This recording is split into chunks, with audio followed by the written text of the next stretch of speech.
ازيكم يا بنات؟ يا رب تكونوا بخير واطفالنا الحلوين كمان بخير. بصوا بقى النهارده انا جايبه لكم وصفه جديده جميله جدا اقدر اقدمها للطفل من عمر 6 شهور. انا معايا قرع عسل او اليقطين. وقرع العسل اكيد طبعا كلنا عارفين شكله قبل التقطيع، انا بس ما كانش ينفع اجيبه لانه بياخد وقت شويه، لكن هو سهل في تنظيفه وتقطيعه. وبصراحة أنا بحب القرع جدا، وأنا بتمنى كمان إن كل الأمهات تحبه وتقدمه لأولادهم، لأنه مليان بالفوائد الصحية للأطفال والكبار، مليان فيتامينز ومعادن وألياف.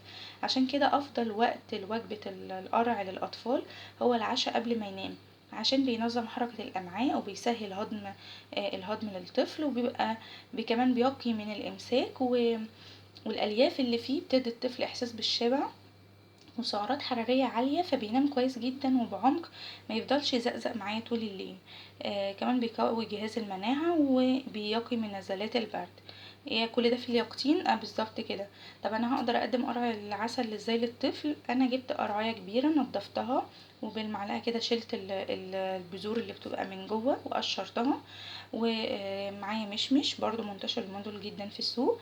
هسويهم على البخار كويس جدا وبعدين ههرسهم بالشوكة او في الخلاط على حسب سن الطفل، يعني في البداية يفضل في الخلاط. شوية بشوية ببدأ اهرس بالشوكة علشان خاطر يبقى القوام سميك اكتر، عشان اعود الطفل ان هو يبلع المواد الصلبة على عمر السنة.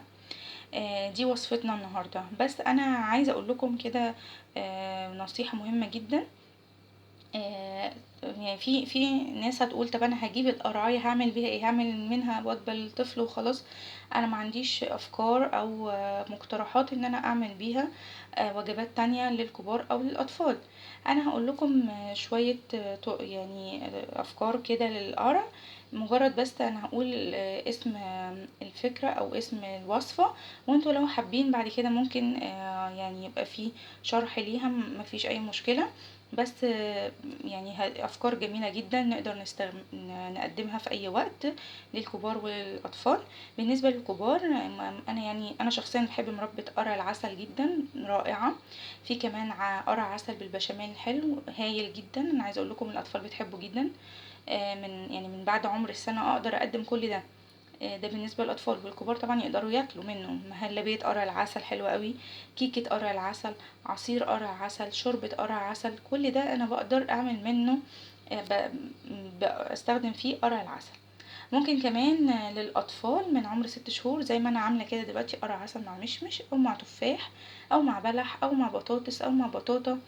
بجيبهم هما الاتنين بسويهم على البخار وبهرسهم، او طريقة تانية ان انا اجيب قرع العسل نفسه اسويه على البخار، وبعد ما اهرسه اخلط معاه موز، زبادي، واقدمه برضو للطفل. ممكن كمان قدام شوية مع البطاطس المهروسة لو احط كمان صفار بيض، هتبقى وجبة رائعة جدا متكاملة، واقدر اقدمها للطفل اللي فيها بروتين ونشويات وخضار.